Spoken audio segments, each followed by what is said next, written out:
Hello and welcome to EIP's walkthrough for Gotham Knights Mission 2.2, The Powers Club. In the previous mission, investigating Batman's last case led us to the Court of Owls.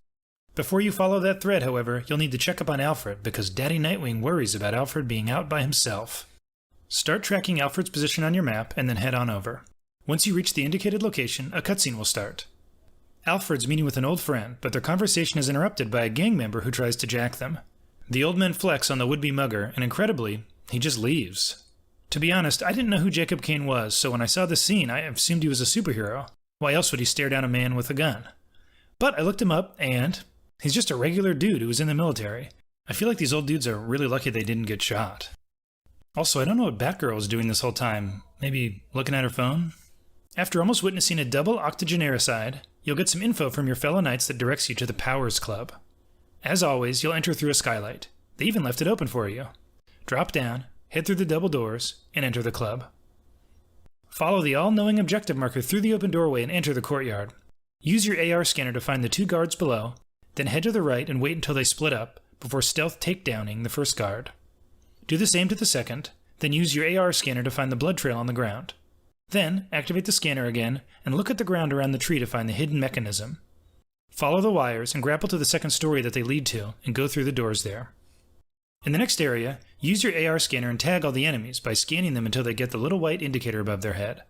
Then go left and grapple to the light fixture above the fireplace. Wait for the guards to split up, then stealth take down the one below. Eliminate the rest of the guards in this area the same way. It's times like this I'm so grateful for all the guards that decide the best way to protect an area is to stand 4 feet away from a wall and stare at it. Grapple back up the way you came and do the same to the guards on the other side of the area. You may have to wait a bit for these ones to split up. If they don't, try taking down the one guard who's alone, which should cause the other ones to get a move on. Once you've taken out all the guards, scan the book in the room with the bar, then press the button inside. Then go back to the other section of this area, scan the bust, and hit that button as well. A little obvious, don't you think? The writers are really going after the game design team on this one. Use your AR scanner and return in the direction the wires lead you, back to the courtyard. There, use your AR scanner again to pick up the trail of the wires. They lead to a light fixture you can interact with, which will open a secret passage beneath the tree. Enter the staircase and follow it down, and down, and down, and down, and down. Eventually you reach some doors. Head on through, and then follow the blood trail to the far wall with the fresco. Once your character notes the trail ends at the wall, you can turn around, scan the spotlight, and then turn it on. Then, go to the center of the room and walk to the left side of the mechanism, then interact with the closest button 1 time. Interact with the second button twice, the third button 3 times, and the fourth 3 times as well.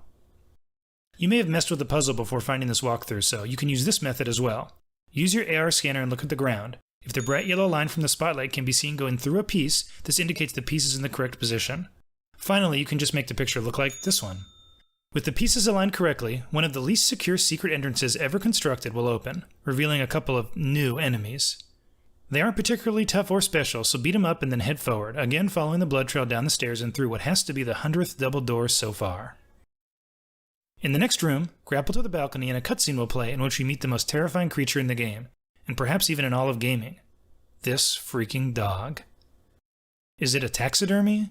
Is it dead? Simply the work of an animator suffering from crunch? Whatever it is, it ain't right. Once the cutscene ends and we're spared looking at that dog any longer, turn right and then take another right to find a chest. Then, use your AR scanner to again tag all the enemies ahead and below you. This will make it easier to sneak up and get stealth takedowns without being spotted. Also, getting 3 stealth takedowns will earn you bonus rewards. More guards will come after you dispatch the first set, so be ready. Try to fight in the open, and don't be afraid to grapple out of danger if you find yourself getting overwhelmed. After defeating the last guard, you can follow the blood trail through, you guessed it, the double doors. Continue forwards and attempt to free the prisoner, and a cutscene will start. In the tradition of contrived captures at least as old as 1962's Dr. No, your character simply refuses to use their grapple or their incredible athletic abilities to escape this ridiculously slow trap. Let's roll that back and start the timer.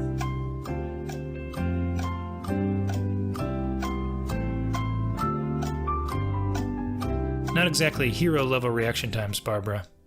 Fortunately for us, the Court of Owls have created an equally contrived execution chamber, and this time you don't have to watch your character stare slackjawed as events occur around them.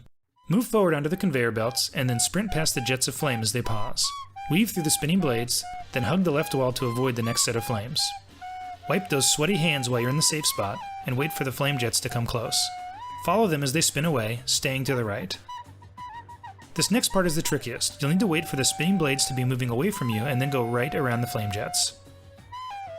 You can take another breather here, and when you're ready, again follow the spinning death mechanism as it moves away from you.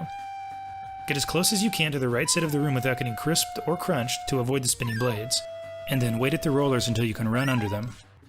Do the same for the next set, and then once again wait for the flames and blades to start moving away from you and sprint after it, hugging the right wall.